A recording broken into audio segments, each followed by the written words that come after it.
Olá pessoas, eu sou o Mário Souto, sejam muito bem-vindos a mais um vídeo aqui no canal. E no vídeo de hoje eu quero abordar uma parada que me inculcou por um pedaço gigante da minha carreira como dev assim, e que talvez esteja incomodando você agora também. Você já parou pra pensar se você faz algo errado ou se você programa da melhor forma possível essa uma coisa que você tá fazendo no seu trampo aí? Já passou pela sua cabeça isso? Eu vou puxar a vinheta e logo na sequência a gente vai explorar um pouquinho essa questão, inclusive compartilhando como que mesmo depois de fazer mais de quase 20 sites, eu ainda achava que eu tava programando errado. Bora ver?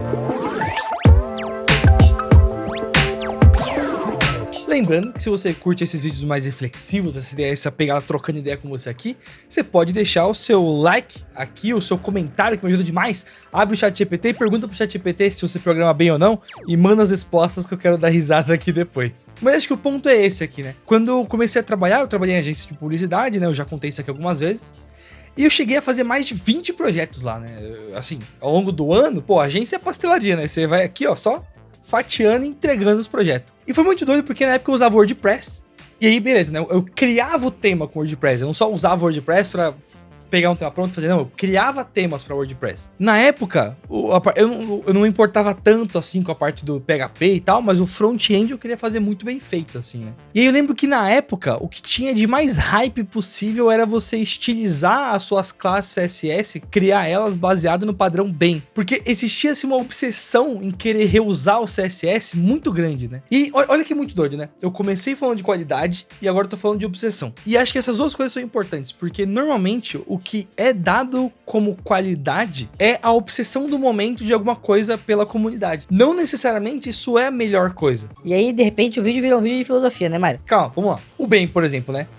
Se você for olhar aqui embaixo, ele tem toda a forma de descrever como que a gente está trabalhando com o elemento, né? Então, qual que é o elemento base, como que você coloca a alteração de estado nele e tudo mais. Então, ele tem toda uma ideia onde todas as variações do seu elemento vão estar contidas numa classe CSS. Bom, e se eu fosse implementar isso aqui com React, ficaria mais ou menos o seguinte. Eu vou pegar aqui, e aí eu vou abrir aqui um gist.github, vou abrir aqui um editorzinho rápido.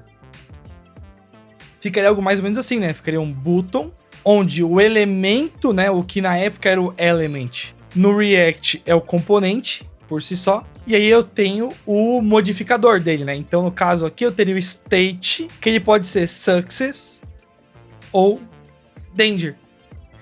E isso aqui foi uma das paradas que eu mais demorei a entender. Porque na época, eu achava que o rolê todo aqui era sobre bem, tá? Era sobre você conseguir só não colidir os estilos quando você estivesse trabalhando com CSS. Era você ter um jeito de criar o CSS com as classes independentes.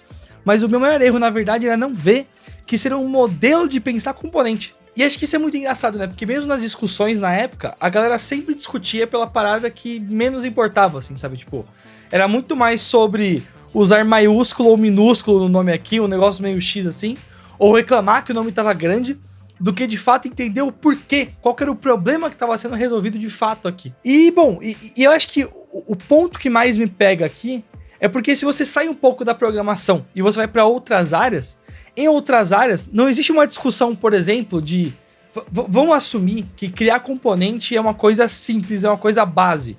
Ou, sei lá, fazer o dado ir de A a B é uma coisa já padronizada na programação, beleza?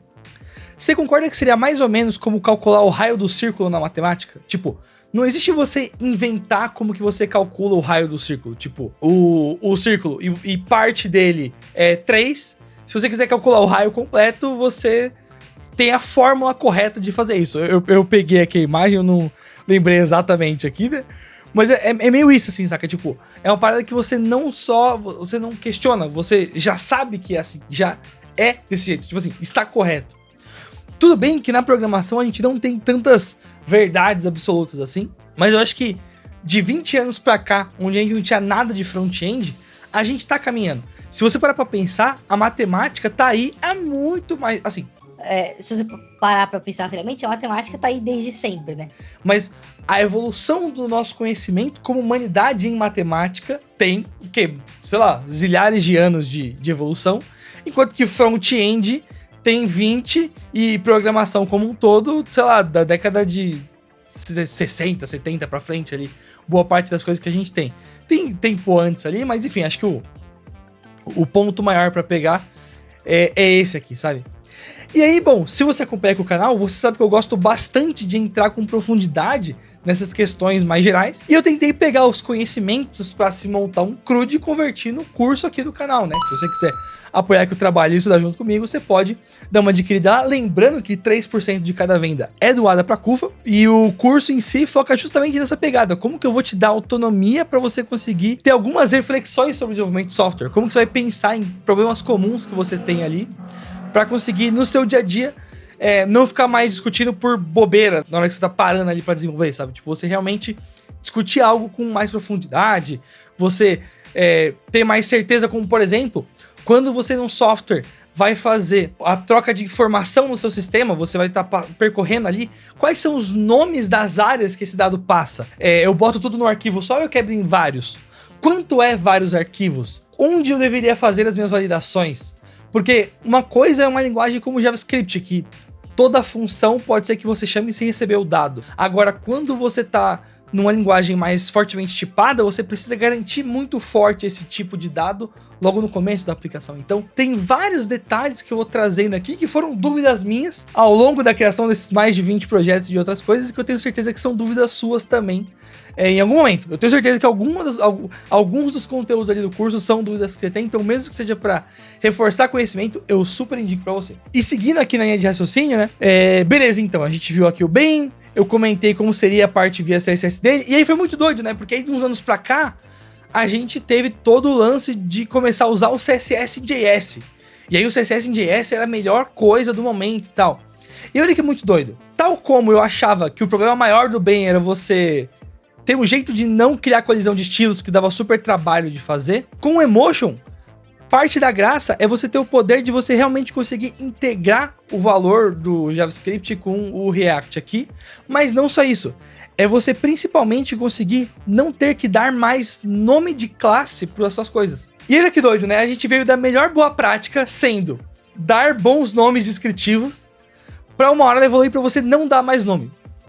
Isso aqui é engraçado na programação porque tudo aquilo que depende muito de todo mundo seguir um padrão tem tendência a dar errado. Como assim, Mário? Olha só, o bem, toda vez que alguém fosse criar algum elemento visual, essa pessoa tinha que saber tudo isso aqui.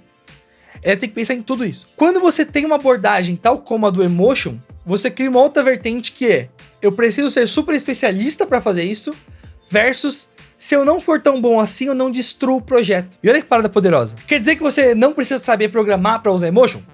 De forma alguma, você precisa saber. Mas o ponto que pega aqui é, mesmo que você saiba pouco, programando numa estrutura bem feita, você consegue escalar rápido. E isso é um tema que eu ainda quero abordar mais em outros vídeos aqui com vocês e tal, mas que esse ponto aqui é uma visão importante de se ter, né? Como que você consegue usar a tecnologia de uma forma que ela ajude quem sabe menos conseguir trabalhar tão bem quanto quem sabe bastante? Enfim, eu sei que com o passar do tempo isso vai mudando, o que gera esse sentimento nas pessoas também muda. Não à toa, eu tô aqui falando do Emotion, do CSS em JS, mas hoje em dia já tem a galera que é 100% fã do Tailwind CSS. E olha que engraçado, pra mim o Tailwind CSS, ele é uma ótima ferramenta de fazer isso. Por quê? Dá uma olhadinha só. Quando você dá pras pessoas 3 nominhos, fonte sans, fonte serif e fonte mono, e automaticamente já tem uma fonte pré-pensada para resolver o problema de fazer uma fonte ficar bonita. Quando você cria um site, o site é ridículo, né? Se você for criar um site novo, ele vai ser igual isso aqui, ó. First Website. Ele vai ser assim, ó. Ele vai ser uma fonte serifada estranha que você acha feia que você não quer ter no seu site. E aí alguém vai criar uma ferramenta que te resolve esse problema muito fácil. Você não precisa nem criar um arquivo CSS e fazer... Não. Se você tiver um projeto com Tailwind, é só você botar isso aqui e já funciona. Tá vendo que ele entrou naquele marco que eu te falei aqui, ó? Se você souber CSS, você consegue fazer muita coisa com Tailwind. Agora, se você não souber, o básico dele botou um cercadinho em você que consegue fazer você fazer algo bonito mesmo sem muito esforço. E aí na documentação deles aqui, eles te mostram tudo, né? Como que você pode fazer para diferentes coisas conseguirem ter estilos. E é o mesmo card aqui, tá vendo? No negócio mais elegante, mais descolado e tal. Então, enfim, acho que o ponto maior do vídeo era esse aqui, né? Era conseguir trazer pra você um pouco desse pensamento do o que é melhor de fato. Como que eu posso questionar um pouco mais essas técnicas que eu tô usando? Como que eu posso ir um pouco além? E se você quiser me ver falando mal de Tailwind, de alguma outra coisa, já tem vídeo aqui no canal, tá? Não falando mal, mas dissecando um pouco mais. Acho que o vídeo tem quase uns 30 minutos. Então, enfim, se você quiser aproveitar, vai lá. E eu sei que o YouTube agora vai te sugerir mais 2 aqui, ó. Então, basta que você clique em um deles e você continue aqui assistindo, comentando alguma coisa antes, que é pra ajudar o algoritmo e falar assim, nossa... O Dev Soltinho faz vídeos bons, eu vou indicar ele aqui, enfim. Enfim, gente, eu tô brisando aqui já. Eu vou nessa aqui. Falou, tchau, tchau.